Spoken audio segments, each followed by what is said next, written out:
Se você já viajou de avião, você deve se lembrar de que antes de o avião decolar, a comissária de bordo ou o comissário de bordo dá algumas instruções.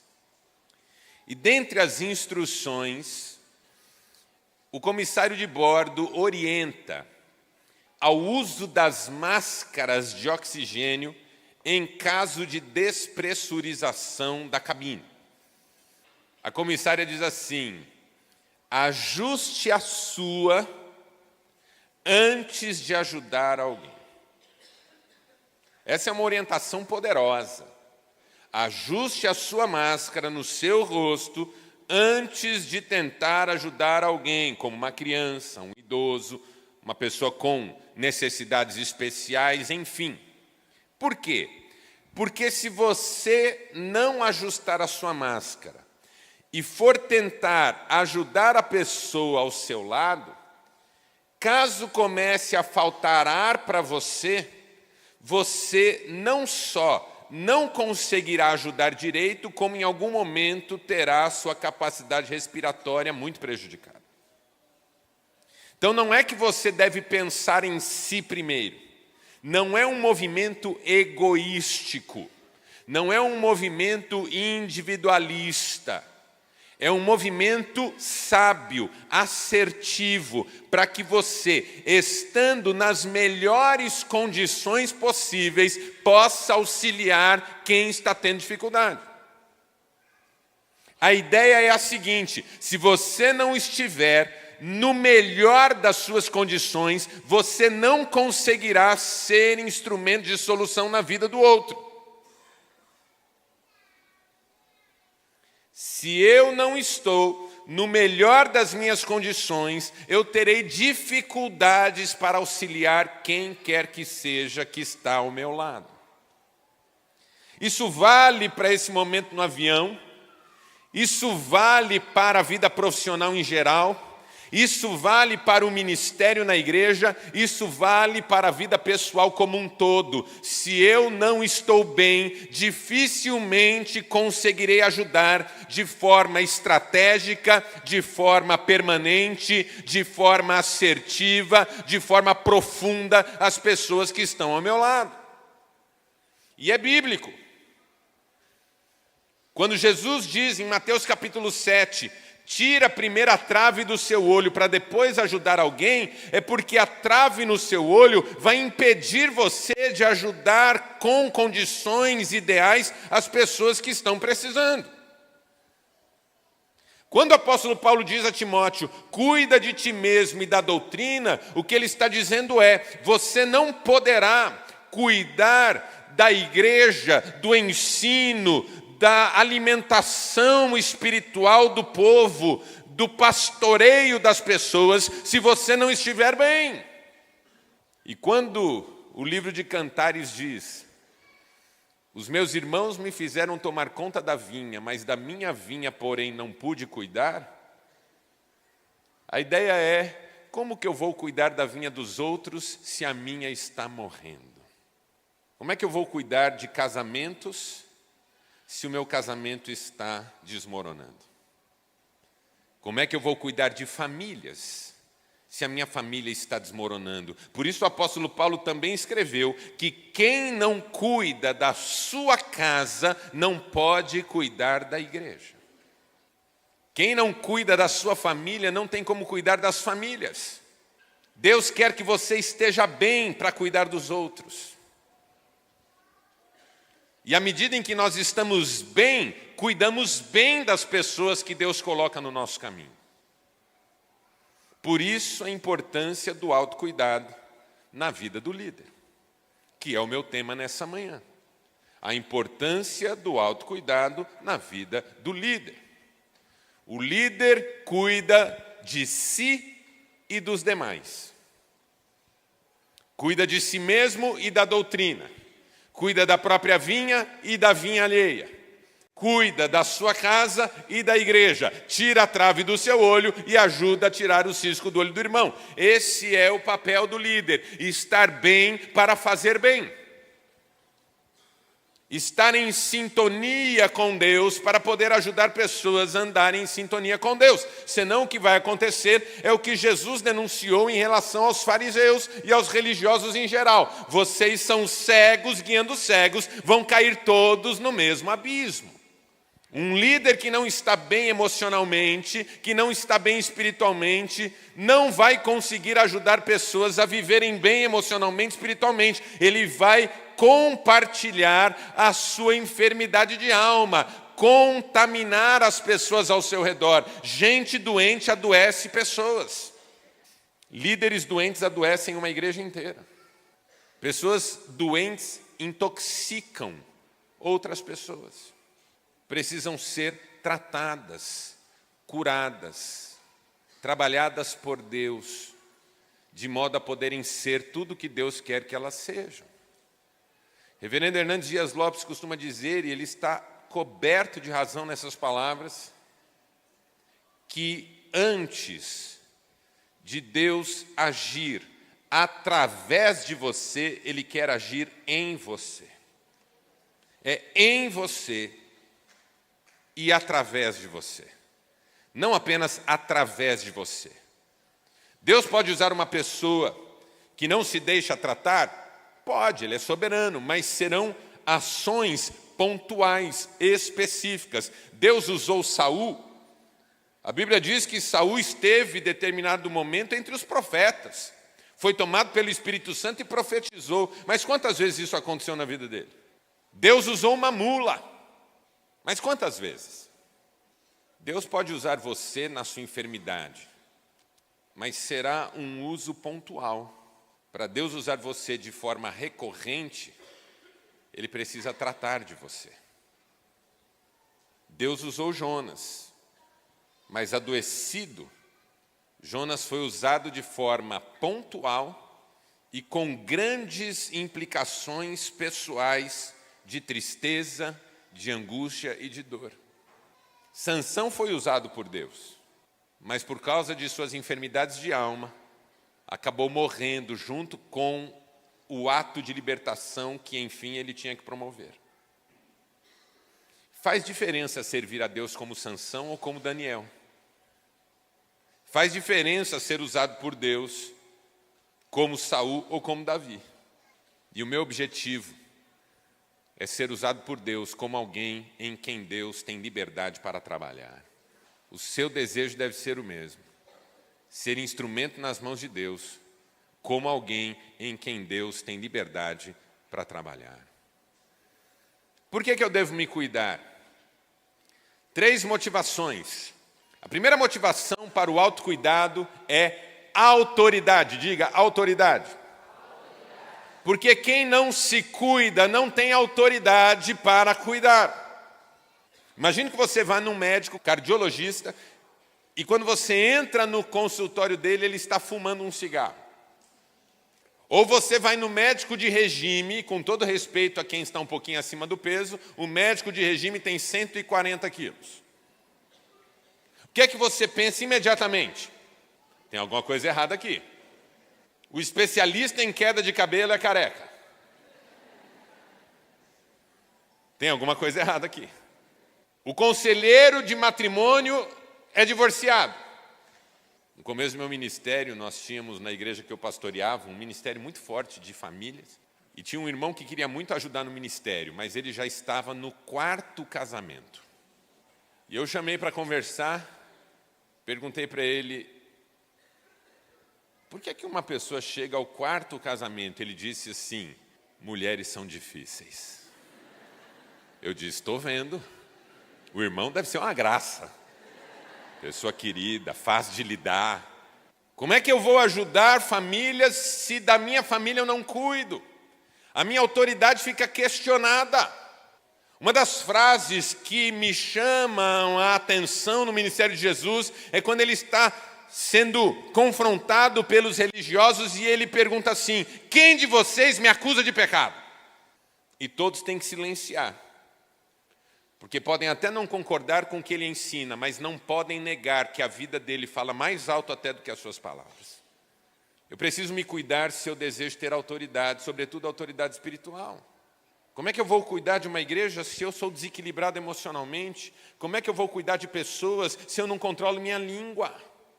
Pessoas fofoqueiras são pessoas enfermas emocionalmente.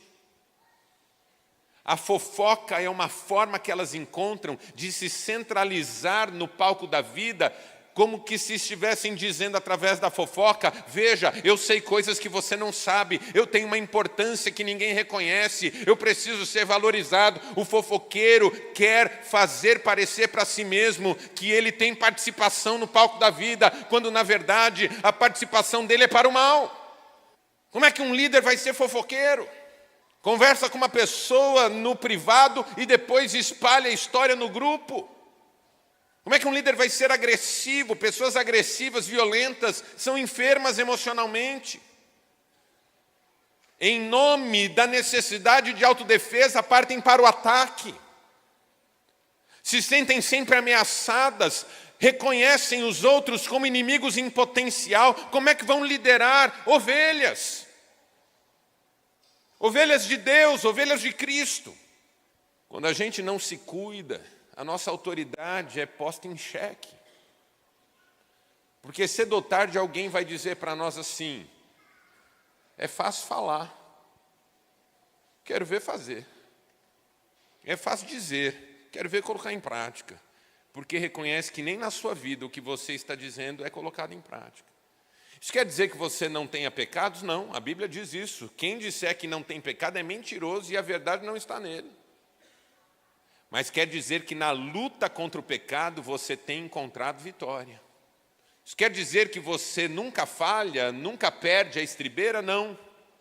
Mas quer dizer que isso é excepcional, extraordinário e não corriqueiro.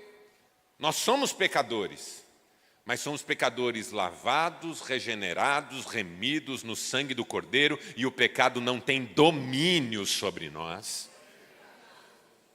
O mesmo vale para a vida emocional.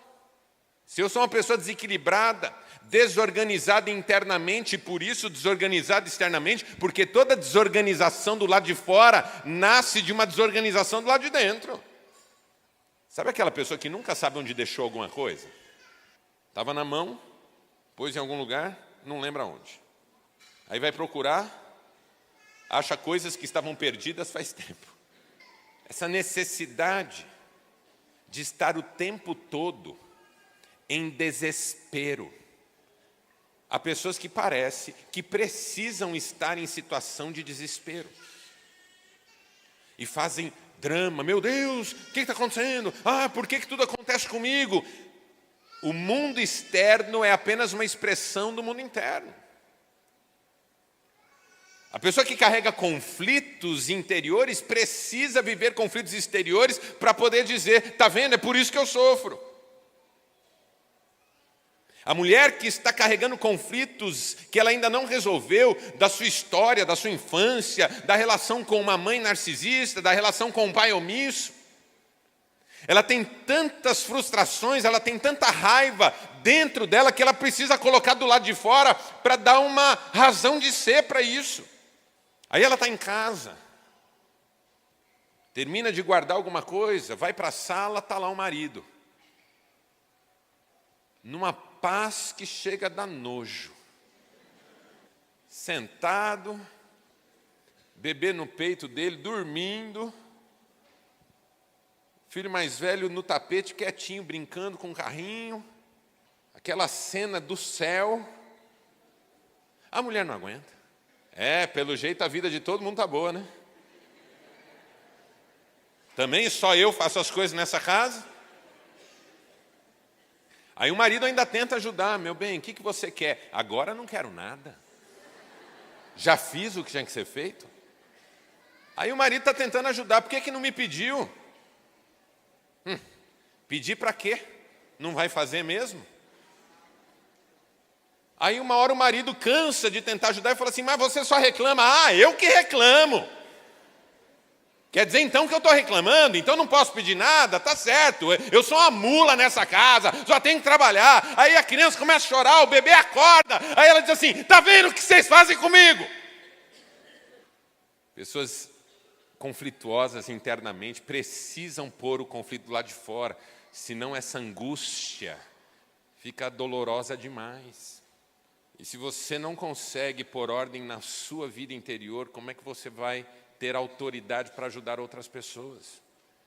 Mesmo na minha profissão de psicanalista, a gente usa um conceito que é muito forte, que foi cunhado pelo psicanalista francês Jacques Lacan, que é a ideia de sujeito suposto saber.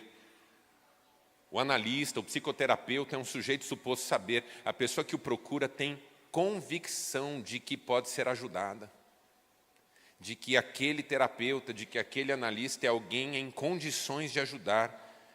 Mas se a pessoa tiver uma decepção, uma frustração, o terapeuta não atende no horário, atende de forma destrambelhada, fica olhando no celular enquanto o outro conta a sua história, não volta mais, porque cai aquela ideia. Se você quer ter autoridade no seu ministério, você precisa deixar Deus tratar de você. Quem diz amém para isso? Segunda palavra, longevidade, diga. Se você quer ter longevidade ministerial, precisa deixar Deus tratar de você, precisa se cuidar. Porque ministério de gente que não se cuida é de curto prazo. Não vai demorar muito, a pessoa não dá mais conta, porque ministérios exigem de nós. Eu prego a palavra já há mais de 30 anos. Deus sabe quantas vezes eu já desejei parar, Deus sabe. Deus sabe quantas vezes eu me senti frustrado, incapaz, infrutífero. Deus sabe. Deus sabe quantas vezes eu me senti injustiçado, perseguido. E às vezes não é que me senti, às vezes fui de fato injustiçado e perseguido. Quando você começa a servir a Deus, a sua vida emocional é exigida. Como lidar com certas pessoas, como lidar com certas circunstâncias, como lidar com um fator chamado disciplina. Você está mal emocionalmente, você não consegue ler nem a Bíblia. Você está mal emocionalmente, você vai orar, quando você vê, sua mente viajou e você nem lembra o que é que estava dizendo para Deus. Começa a orar ali no secreto do quarto, Senhor, tem misericórdia de mim, porque amanhã, meu Deus, amanhã, Senhor, se eu não conseguir amanhã, olha, eu preciso passar lá na casa do fulano, falar com ele. E se ele não me atender, meu Deus, o que vai ser de mim? Oh, Senhor. Por quê? Porque a vida emocional está em ebulição. Os pensamentos intrusivos não param. E há uma cadeia na nossa cabeça que eu chamo de circuito PDA, o circuito dos pensamentos persistentes, desarticulados e angustiantes. Está no meu livro Aprenda a Lidar com a Ansiedade. O pensamento intrusivo, primeira coisa que acontece com ele depois que ele entra, ele se torna persistente. Você tenta expulsá-lo e não consegue. Não vou pensar nisso, pensa. Ah, preciso parar de pensar nisso, pensa ainda mais. Vai dormir à noite e fala, vou dormir, não vou mais pensar. Quando vê, é 3 horas da manhã e você não consegue parar de pensar. De persistente, ele se desarticula. Ele começa a não conversar com os outros pensamentos. Você pensa numa solução, a solução não parece fazer sentido. Você pensa numa ideia e a ideia não tem nada a ver com o problema. Você começa a ter pensamentos cortados que não terminam. O cérebro vira um campo minado, terra de ninguém. E por causa dessa desarticulação, os pensamentos se tornam angustiantes. Eles começam a trazer medo. Vai dar tudo errado. E aí quando você vê um pensamento intrusivo, virou uma fobia. Por quê? Porque a mente está sofrendo. Como que uma pessoa em sofrimento vai desenvolver um ministério de longo prazo? Ela não vai dar conta. Não vai demorar muito, ela vai entregar. Vai dizer, pastor, eu não posso mais, me desculpe, eu não consigo. Eu preciso me cuidar porque eu quero morrer servindo a Deus. E não quero morrer cedo, não. Se Deus quiser me levar, Ele vai me levar. Mas uma coisa é Deus me levar, outra coisa é eu viver como quem quer ir. Eu desejo que você sirva a Deus até o último dos seus dias e que não seja breve. Que daqui a 20, 30 anos você esteja aqui servindo a Deus com a mesma fidelidade, com a mesma alegria, com o mesmo temor, com a mesma plenitude do Espírito Santo. Precisa se cuidar. E a terceira palavra, felicidade. Diga. Felicidade. Porque quando a gente está bem, o ministério é feliz. Tem problema? Claro que tem problema, mas é feliz. Tem dificuldades? Claro que tem dificuldades, mas é feliz. Tem os momentos tensos? Claro que tem, mas há uma felicidade muito maior. Quando nós estamos bem, até a tristeza conspira a favor da nossa felicidade. Porque o que é felicidade? O maior erro que as pessoas cometem é achar que felicidade é um sentimento. O que é um sentimento é a alegria. A alegria é um sentimento. É uma resposta do meu organismo, como um todo, a um estímulo favorável, positivo. Saiu um aumento, alegria. Seu filho passou no vestibular, alegria. Deu certo aquela causa, alegria. Recebeu uma herança, alegria. Quem morreu foi a sogra. Bom, aí depende. Assim como a tristeza é um sentimento, é uma resposta do organismo como um todo a estímulos frustrantes, decepcionantes, dolorosos. Diagnóstico difícil, tristeza. Seu filho não passou na prova, tristeza. Aquela promoção foi para o seu colega, não vai ser para você, tristeza. Agora, o que é felicidade? Não é um sentimento, felicidade é uma constatação. Felicidade é algo que eu assumo como um saldo da balança da vida. Imagine uma balança daquelas com 2 pratos. Coloque no prato das coisas boas tudo que você considera bom. E coloque no prato das coisas ruins tudo que você considera ruim. O saldo vai determinar felicidade e infelicidade. Se o prato das coisas boas pesa mais, esse saldo positivo é felicidade. Se o saldo das coisas ruins pesa mais, esse saldo negativo é infelicidade. Agora acompanhe comigo o raciocínio. Coloque Deus no prato das bênçãos que eu tenho na vida. O que é que coloca do outro lado que mexe essa balança?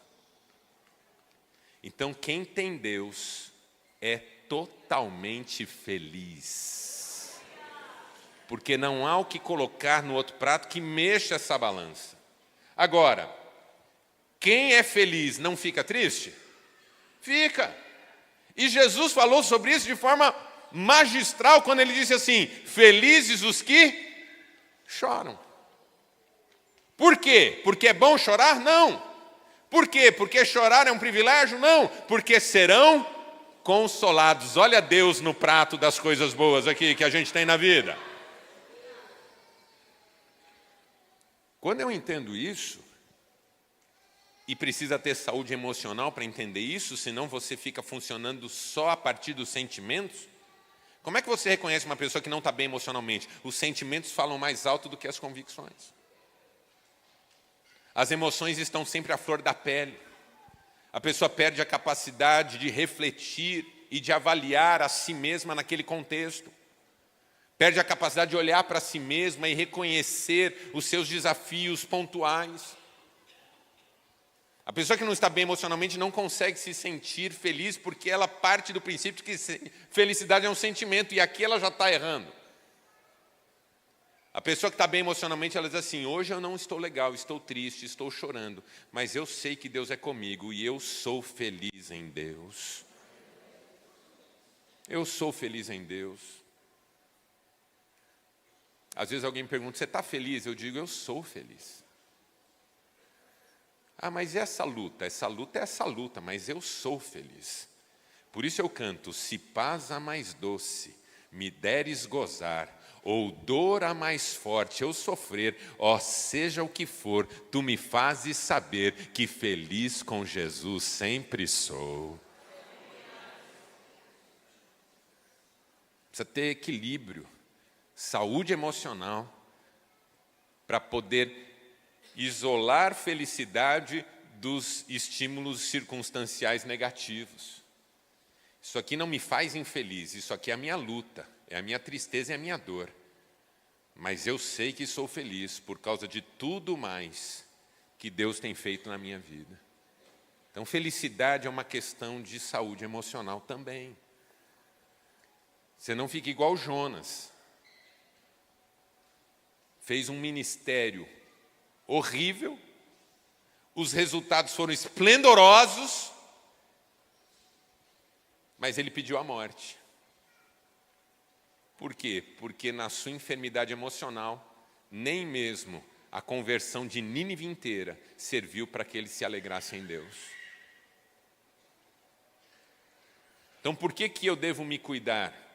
Deixar-me cuidar, buscar o cuidado. Porque eu quero que essas 3 motivações se confirmem: a autoridade, longevidade e felicidade. Quem diz amém até aqui? Amém. Agora,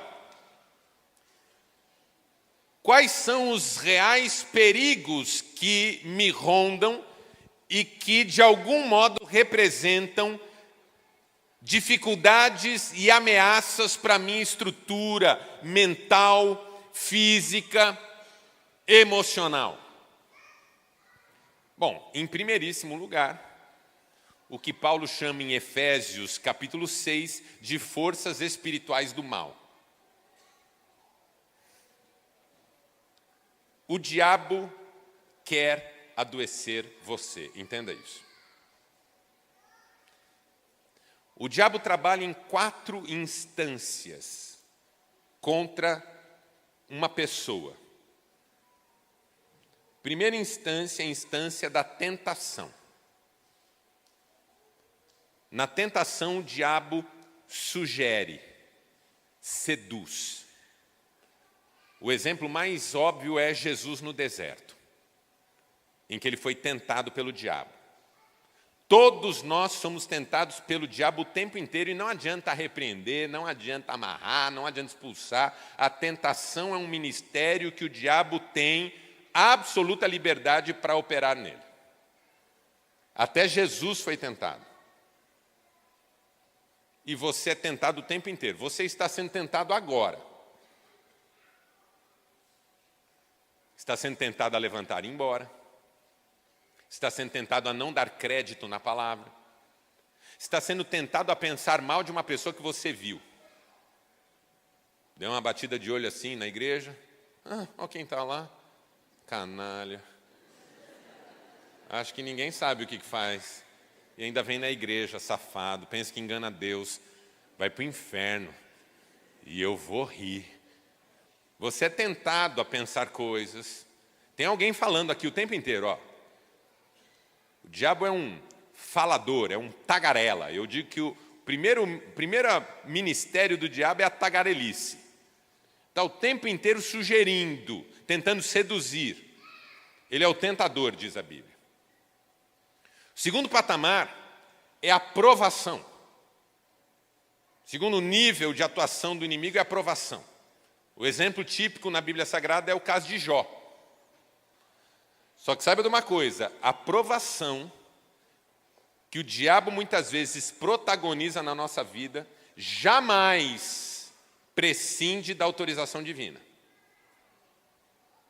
Quando o diabo disse: se Jó for provado, ele não vai ser fiel, e Deus permitiu, Deus disse: não toque na vida dele. Tem limite para o diabo colocar provação na nossa vida.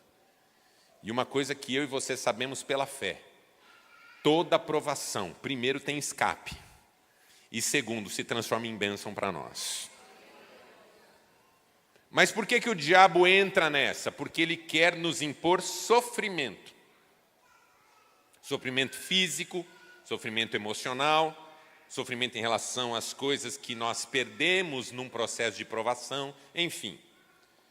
Terceiro patamar, aqui nós chegamos num patamar muito delicado. Opressão.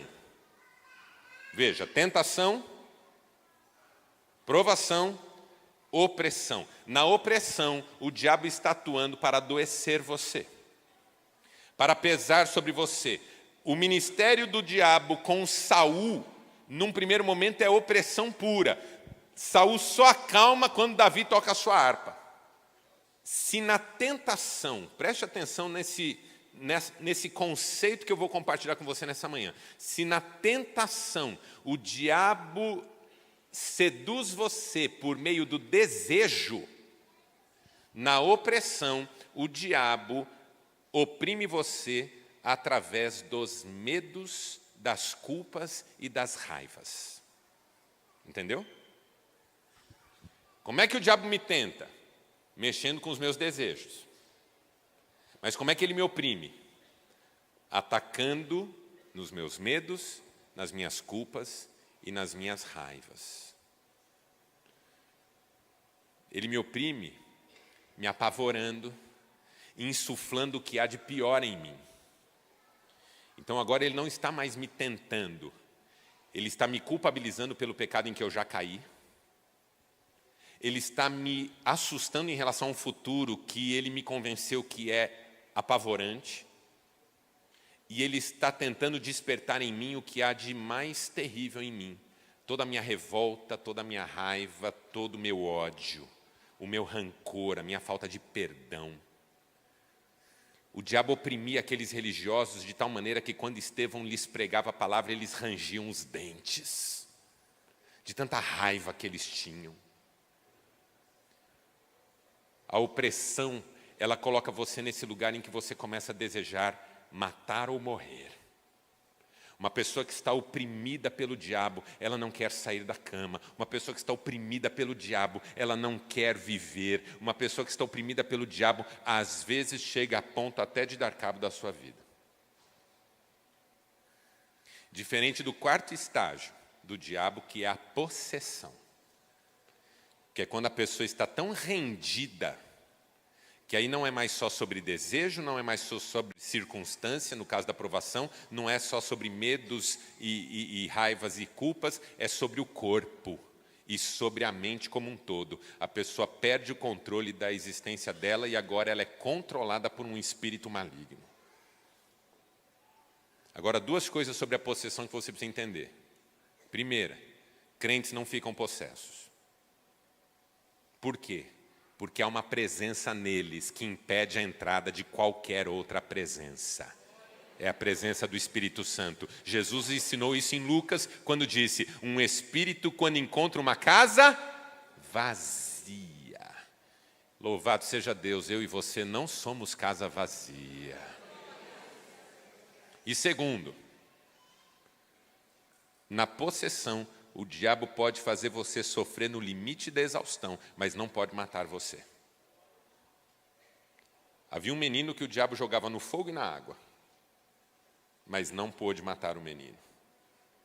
Por quê? Porque quando o diabo assume o controle de uma vida, esse é o limite. Não pode dar fim nessa vida. O fim da vida é uma intenção da opressão e não da possessão. Por que é que eu estou falando sobre isso? Porque quando os evangelhos dizem que Jesus curava, eles dizem assim, Jesus curou muitos enfermos e vários que estavam sob o poder de espíritos malignos. O verbo é curar. Há textos nos evangelhos em que o verbo é libertar, mas há textos em que o verbo é curar. Por quê? Porque são textos que se referem a pessoas oprimidas. Onde eu quero chegar com essa conversa? Que o diabo depende da sua fragilidade emocional para instaurar um caminho de opressão em você. Quanto mais fragilizada emocionalmente uma pessoa está, tanto mais armas o inimigo encontra em relação a ela. Tem rancor no seu coração? Prato cheio para o inimigo. Tem culpa rondando a sua alma? Prato cheio para o inimigo. Os seus medos estão todos aí? Prato cheio para o inimigo. Então eu me cuido, por quê? Porque se eu não me cuido, o inimigo aproveita o ensejo para me oprimir através daquilo que é conteúdo emocional meu. Ele me tenta segundo os meus desejos, que muitas vezes são desejos enfermos, desejos de uma alma enferma. Ele me prova nas minhas circunstâncias, que muitas vezes me fazem sofrer por causa da minha fragilidade mental e emocional. E ele me oprime por causa das minhas fragilidades emocionais. Crente não fica endemoniado, mas pode ter surto psicótico, crise histérica. Depende do nível de exigência emocional que ele esteja submetido. Então eu preciso me cuidar, porque há um inimigo querendo me roubar, me matar e me destruir. Esse é o primeiro grande nível de ameaça. Segundo nível de ameaça, ou segundo espaço de ameaça, são as pessoas tóxicas. Pessoas tóxicas. Eu preciso me cuidar, porque o que tem de gente que adoece a gente perto da gente é uma grandeza. Nós vivemos num mundo adoecido e adoecedor. Pessoas queixosas, murmuradoras, críticas em demasia, sugadoras de alma. Tem gente perto de você que parece que o objetivo é sugar toda a sua energia vital. Ai, você não me ajuda? Ai, você não vai? Ai, você não faz por mim? Ai, você não fica do meu lado? Ah, vai viver! Pessoas enfermas de alma que muitas vezes não conseguem se alegrar com o fato de que o outro está bem. Cuidado com quem você pede conselho na vida, porque se essa pessoa for doente de alma, mesmo que ela não pense assim, ela pode inconscientemente aconselhar você mal, exatamente para poder ver você tão mal quanto ela e não se sentir tão sozinha nisso. Vou dar um exemplo bobo, ok? Bobo. Imagine que eu saio andando por esse corredor, escorrego e caio. Só de cair vai ser uma vergonha, certo? Mas imagine que alguém venha e diga assim: pastor, você já é o 10º que cai aqui. Esse corredor está terrível, está todo mundo escorregando. Eu vou levantar e falar assim: precisa resolver. Pronto, já não estou mais com vergonha, já estou até meio posudo. Chama alguém lá para resolver isso aqui. Vai, ainda bem que cai eu, que sou forte, vigoroso, saudável. Imagina se cai o pastor Elias.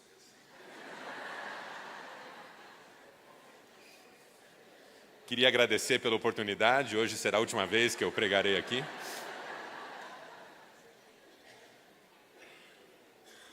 Agora, pense o contrário. Imagine que eu caio, alguém fala assim: nossa, coisa curiosa, nunca ninguém caiu nesse corredor. Como é que eu vou me sentir? O maior burro do mundo. Só eu na história caí aqui. É muito ruim ser sozinho na desgraça. Todo mundo que está na desgraça precisa de companhia. E às vezes uma pessoa quer tirar a sua paz só para igualar você à condição emocional dela. Como ela não está bem, ela precisa que mais gente não esteja bem. Há muitos anos eu digo uma coisa que é forte, mas eu preciso dizer. Quando uma pessoa se frustra com uma igreja, por exemplo, ela tem todo o direito de decidir que não vai mais congregar nessa igreja. Embora ela deveria buscar direção de Deus, se ela não está dando conta, ela tem o direito de sair. Mas ela não tem o direito de insuflar outras a saírem também. E eu disse na minha igreja, se você sai da sua igreja e fica visitando outras pessoas para saírem também, você é um diabo. Sabe por quê? Porque é o diabo que tenta o outro a fazer o que Deus não mandou. Você entendeu esse raciocínio? Se eu estou insistindo com você que faça algo para o qual você não tem direção de Deus, eu sou a figura do tentador na sua vida. Quando Jesus disse para Pedro: arreda Satanás, é porque Pedro queria convencer Jesus de que o que Deus tinha para Jesus não era o caminho que Jesus devia seguir. Mas por que a pessoa que sai quer levar outras? Porque ela quer mostrar o quanto ela está com raiva. Porque ela quer punir. Porque ela quer dizer: está vendo? Eu saí, mas levei um monte comigo. Quem fez isso originalmente foi o diabo. O diabo caiu e levou um monte com ele. Pessoas enfermas emocionalmente adoecem outras. Então eu preciso me cuidar não para viver afastado das pessoas, que aí é outra doença, mas para não deixar a doença delas me contaminar. Você tem pai narcisista, mãe narcisista, marido narcisista, esposa narcisista, você não vai conseguir deixar de conviver. Mas você pode se paramentar para não ser contaminado o tempo inteiro, de qualquer jeito. Se eu vou visitar minha mãe narcisista, eu sei que ela só vai reclamar, eu sei que ela vai falar mal dos meus irmãos para mim, assim como fala mal de mim para os meus irmãos. Eu sei que ela vai destilar todo o veneno dela contra as pessoas que eu amo, ela vai falar mal da minha mulher ou do meu marido, ela vai falar que eu estou educando errado meus filhos. Eu vou ficar 1 hora na casa dela só levando pancada. Ah, mas por que eu vou? Porque é minha mãe e eu quero fazer isso por amor a Deus. Então o que eu faço? Já que eu não posso manter distância, eu preciso me paramentar. Se eu vou trabalhar com um elemento tóxico, não é assim que funciona? De elemento tóxico, ou eu mantenho distância, ou eu me paramento. Ponho lá a roupa especial, o capacete, as luvas. Vou visitar minha mãe narcisista, vou paramentado, espiritualmente, emocionalmente. Eu sei que ela vai reclamar, mas é minha mãe. Eu não vou deixar isso tomar conta do meu coração, essa dor é dela. Quando ela fala mal de mim, eu não vou assumir isso como meu, isso é dela, essa dor é dela. E aí 1 hora eu vou falar assim, mãe, eu vou orar pela senhora, porque fico pensando aqui, como deve ser difícil ter tantos sentimentos ruins no coração. Não vou pegar nada para mim, nada, isso aqui fica tudo aqui, ó. Por isso que Jesus disse, quando você entrar numa cidade e for rejeitado, na saída, sacuda a poeira da roupa. Ou seja, dessa experiência traumática eu não levo nem um pó. Daqui eu não levo nada para frente, nem a poeira que pegou na roupa. Por quê? Porque eu estou bem. Agora, se eu estou mal, a minha mãe me fala, você está educando mal seu filho. Ai, eu estou educando mal meu filho. Ah, teus irmãos não gostam de você. Ah, meus irmãos não gostam de mim. Pronto. Tudo que o outro faz, pega. Porque você não está bem. Quando você questiona quem você é, o questionamento do outro cai que nem uma bomba. Quando você sabe quem você é, a opinião alheia não importa, importa a opinião de Deus. É muito simples isso.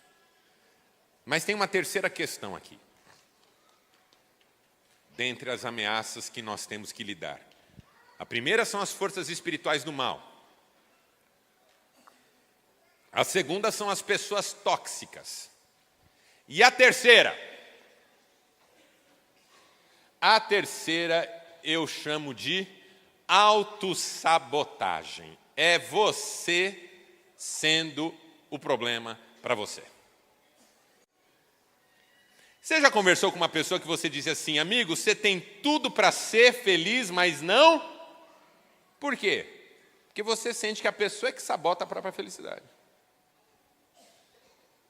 Você já conheceu gente que se sabota? O jogador que vai bater o pênalti, está lá aquele gol imenso na frente dele. Ele treinou pênalti a semana inteira, o mês inteiro, ele treina pênalti o ano inteiro, é final de campeonato, se fizer o gol ganha, ele chuta na arquibancada. Poucas pessoas sabem disso, mas às vezes é por um problema emocional. A pessoa não está autorizada a triunfar.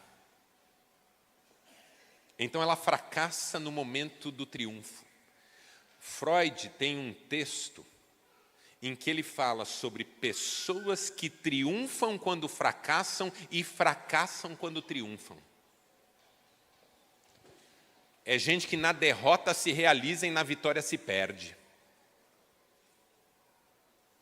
A autossabotagem é uma marca na sua vida, por quê? Porque a pessoa precisa de algum modo conspirar contra ela própria. 4 razões de autossabotagem. Talvez você identifique alguma em você. E se não tiver nenhuma em você, fique em oração, não fique identificando no outro. Medo é a primeira causa de autossabotagem. Medo do que, Marcelo? Medo do sucesso. Medo do triunfo, medo da exposição que a vitória gera, medo da responsabilidade que ela impõe. Você não quer que ninguém te peça dinheiro? Viva miseravelmente. Se você for mendigo, ninguém te pede dinheiro emprestado. Você não quer ajudar ninguém a ter uma família bonita? Acabe com a sua. Ou seja, a autossabotagem muitas vezes é um movimento que eu imponho sobre mim mesmo para não precisar ficar nesse lugar em que o outro me demanda. Sabe a pessoa que está na igreja há 20 anos e há 20 anos ela não resolve um problema que ela tem para não precisar servir?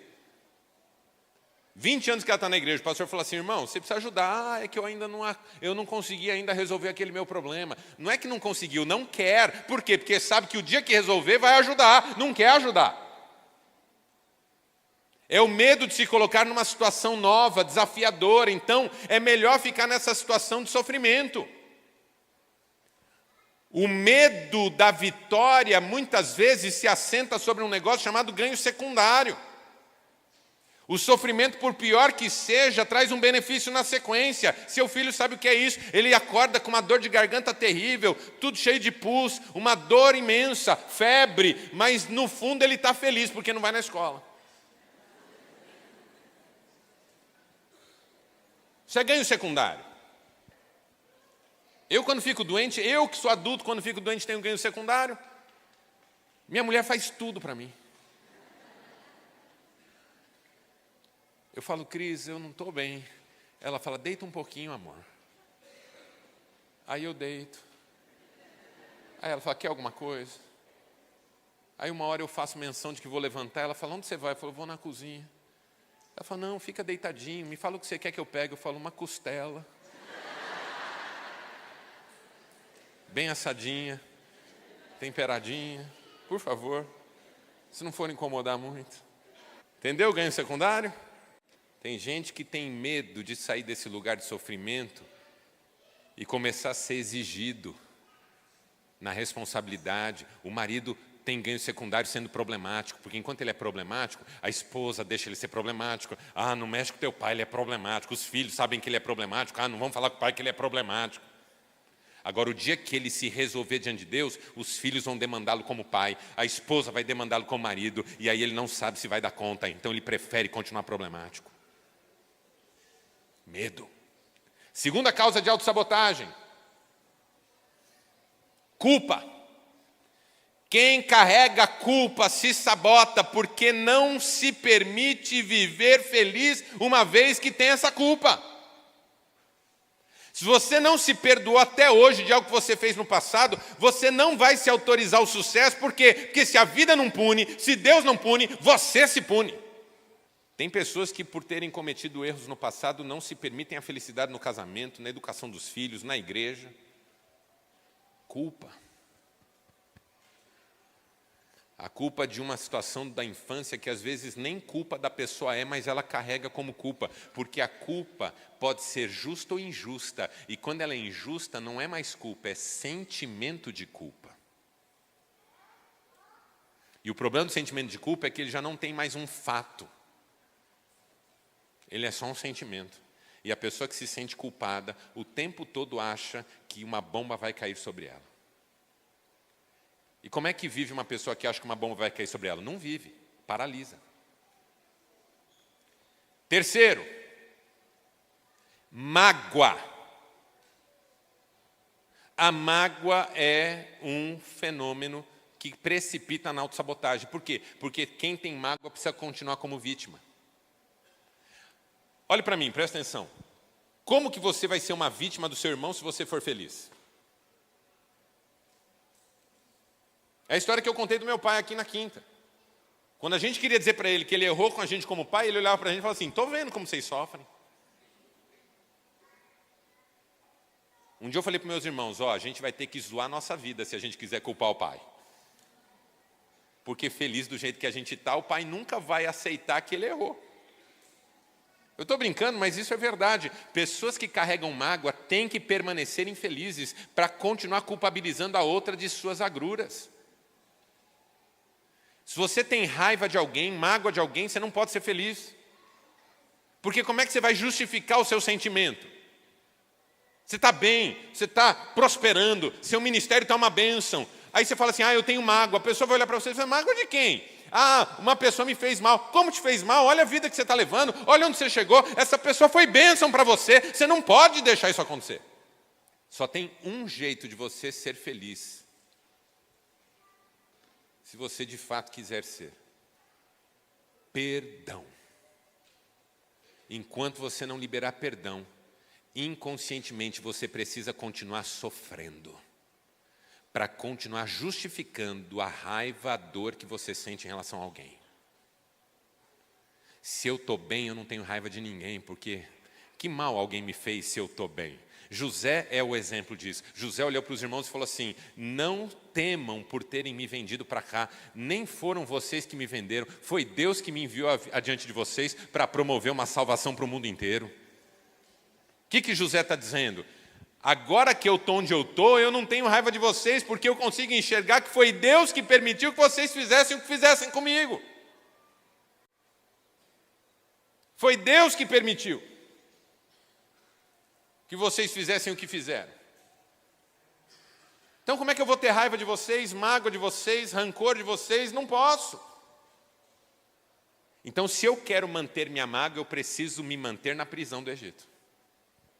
Na prisão do Egito eu consigo ter mágoa, no trono não. Aí você se pergunta, será que eu não estou ainda vivendo o melhor de Deus para mim, porque a pessoa me prejudicou? Ou eu não estou vivendo o melhor de Deus para mim, porque eu não quero perdoá-la? É forte isso, não é? Você pode não estar vivendo o que Deus tem para você por causa de rancor. Inconscientemente, você precisa permanecer no lugar da vítima. E a quarta causa da autossabotagem é a falta. Então note, 4 causas de autossabotagem: medo, culpa, mágoa e falta. O que é a falta? É a saudade de uma época em que a gente era cuidado. Às vezes a gente se coloca em fria para ser socorrido. Pode ver. Pessoa que foi criada por uma mãe que sempre socorreu, por um pai que sempre socorreu, ela vive se colocando em fria para ver se agora alguém socorre. Estava com a vida financeira redondinha, foi lá e fez uma lambança financeira. Para quê? Para ficar com problema e ver se alguém ajuda. Pastor, você não foi me visitar. Ô irmão, eu estou indo visitar os enfermos. Não dá uma semana a pessoa cai doente. Por quê? Porque agora o pastor vai vir me visitar. Olha o desejo de ser socorrida. Por quê? Porque o pai socorria. Porque a mãe socorria. Tem uma saudade dessa infância. Sabe a criança que cresceu num lar que tudo era feito por ela, para ela? Ela acordava, o material da escola já estava separado, uniforme em cima da cama. Ela ia tomar café, a mesa já estava posta. Ela saía do café, a mesa era tirada sozinha. Ela brincava com os brinquedos, terminava de brincar e ia correr lá fora. Quando ela voltava, os brinquedos estavam guardados. Ela tirava nota ruim na prova, mas aí, de repente, a nota ruim da prova virou nota boa, porque a mãe foi lá escondido conversar com a professora, pedir ajuda. Essa criança está crescendo com uma ideia terrível na cabeça de que alguém vai ter que sempre resolver para ela. Aí esse menino casa. Casa com uma menina da igreja, menina bonita, bacana, inteligente. Ela não sabe com quem que ela casou. Com um menino que a mãe sempre socorreu. Aí ele acorda de manhã, vai para a sala, ela está lá sentada, tomando um cafezinho que ela fez. Ele senta e fica olhando para ela. Aí ela olha e fala, bom dia, meu amor, dormiu bem? Ele fica olhando para ela. Tá tudo bem, meu amor? Ele pergunta, cadê meu Todd?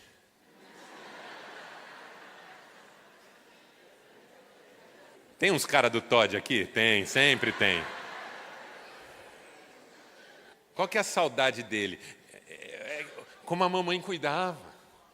Aí a moça até vai falar, ai bem, eu não sabia que você tomava Todd.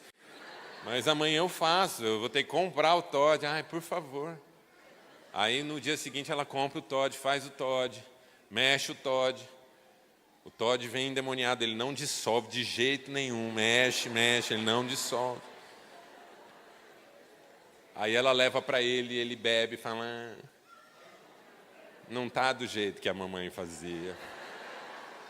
A mamãe batia no liquidificador. Aí um dia ele vai ligar para a mãe e falar, mãe, ela é terrível. Ela reclama de tudo, você acredita que ela não faz meu Todd? Aí a mãe diz assim, filho, igual a mamãe você não vai achar. Às vezes o que eu preciso resolver é isso na minha vida, eu preciso parar de ser mendicante do amor do outro, para parar de me sabotar.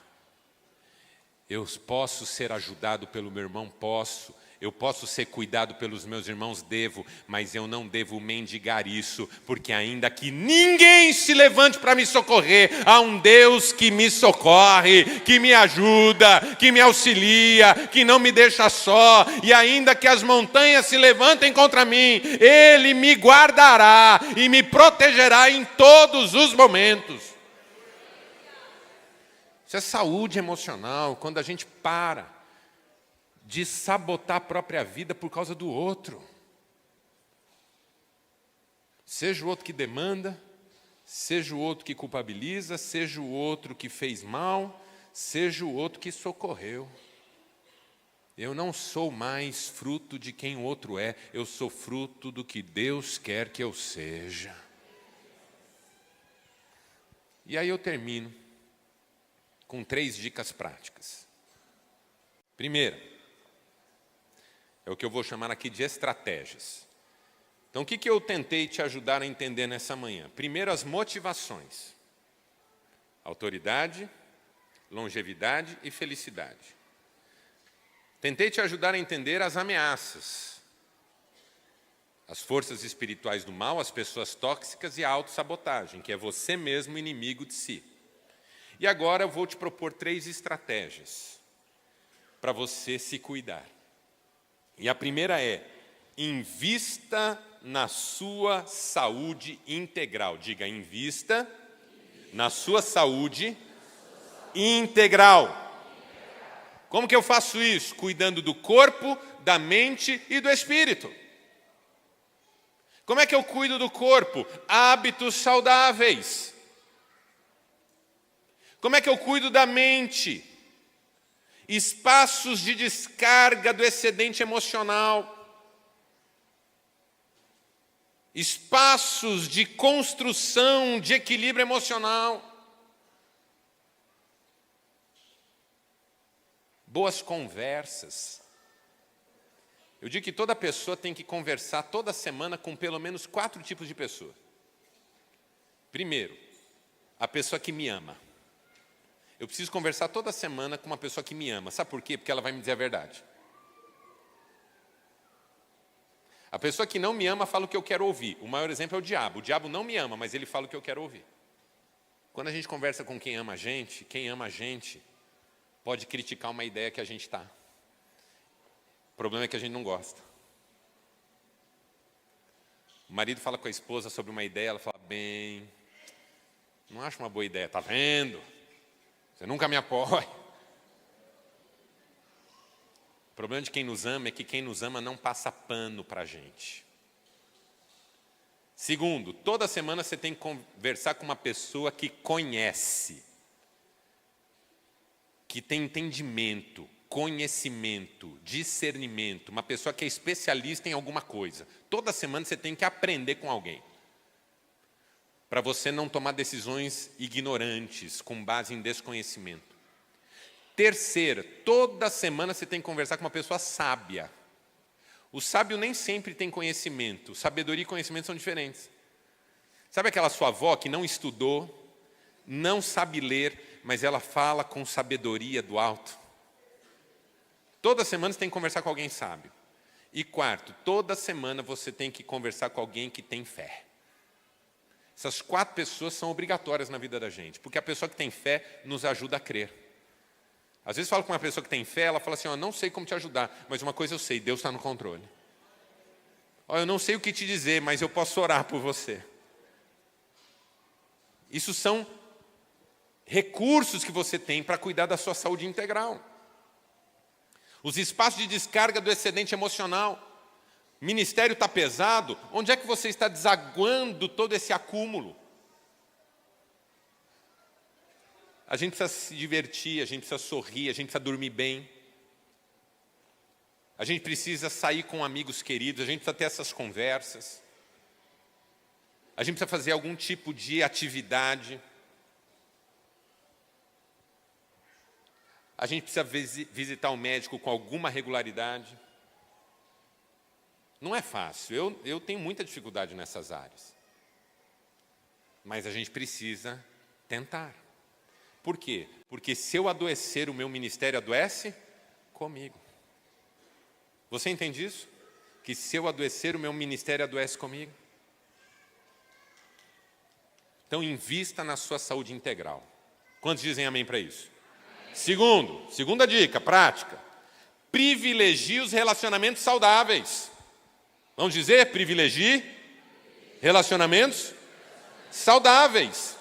Eu trabalho com gente difícil, eu trabalho com gente tóxica, eu trabalho com gente em sofrimento, mas eu também me relaciono com gente saudável. Eu preciso de amigos espirituais, de gente com conversa boa. O apóstolo Paulo diz, não se enganem, as más conversações corrompem os bons costumes.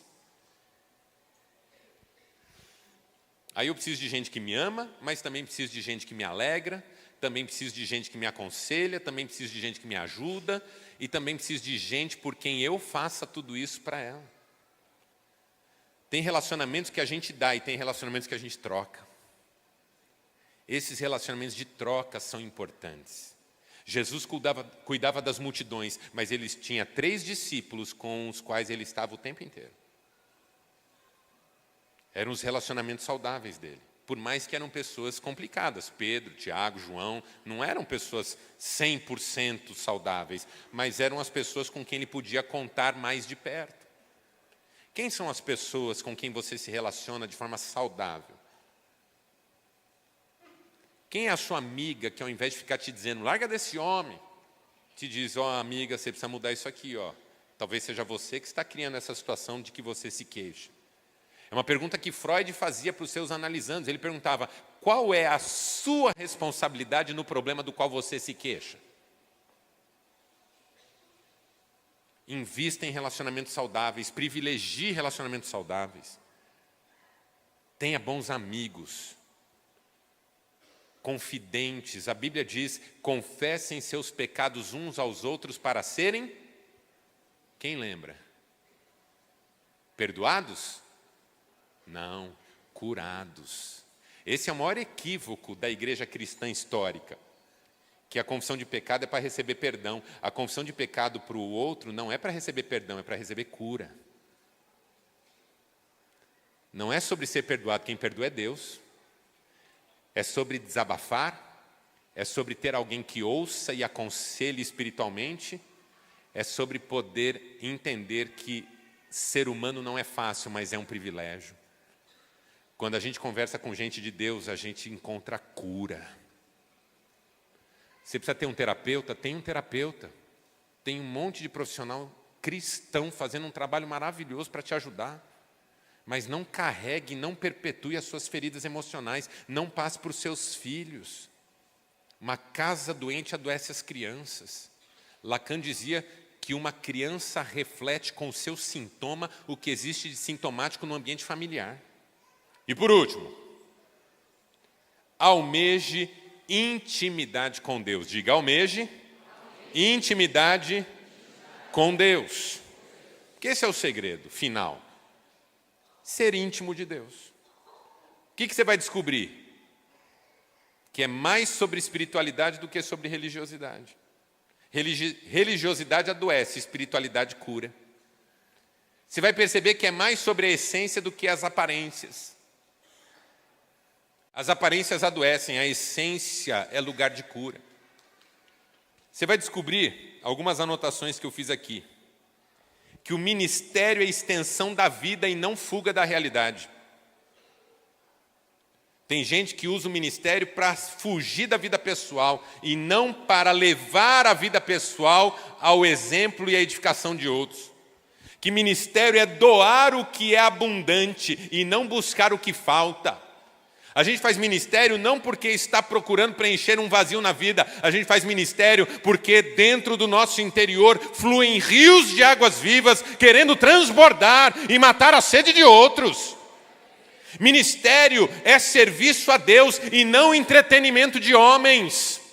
Eu faço ministério como quem serve ao Senhor e não como quem agrada pessoas. Ministério é para servos e não para voluntários. Voluntários formam o efetivo da igreja local, da comunidade, da instituição, da denominação. Os servos formam o efetivo do reino. No reino não há voluntários. No reino não há voluntários, porque é um rei. E ai de mim se não pregar o evangelho. Ai de mim se não fizer a sua vontade. Isso vem sobre mim como um chamado e não como uma oportunidade. Ministério é firmado em oração e não em promoção e propaganda. Ministérios não dão certo porque estão nas redes sociais. Ministérios não dão certo porque são avisados dominicalmente na igreja. Ministérios não dão certo porque tem grupo no WhatsApp. Ministérios dão certo porque são construídos em oração e dependência de Deus. E ministério é lugar de frutificação e não de produção em série. No ministério a gente frutifica de acordo com o que Deus concede. Tem planta que dá um fruto por estação. Tem planta que carrega de fruto. Nenhuma é mais importante do que a outra. Deus fez cada uma para frutificar como Ele decidiu. Por isso, em ministério, a gente não inveja o irmão. Ministério, a gente não faz comparação de resultado. Ministério, a gente celebra que a igreja está avançando, porque quem faz acontecer é o Senhor da seara. Tudo isso é fruto de intimidade com Deus. E quando uma pessoa é íntima de Deus, a sua vida emocional alivia. Sua estrutura mental se fortalece, porque Deus cuida do seu coração.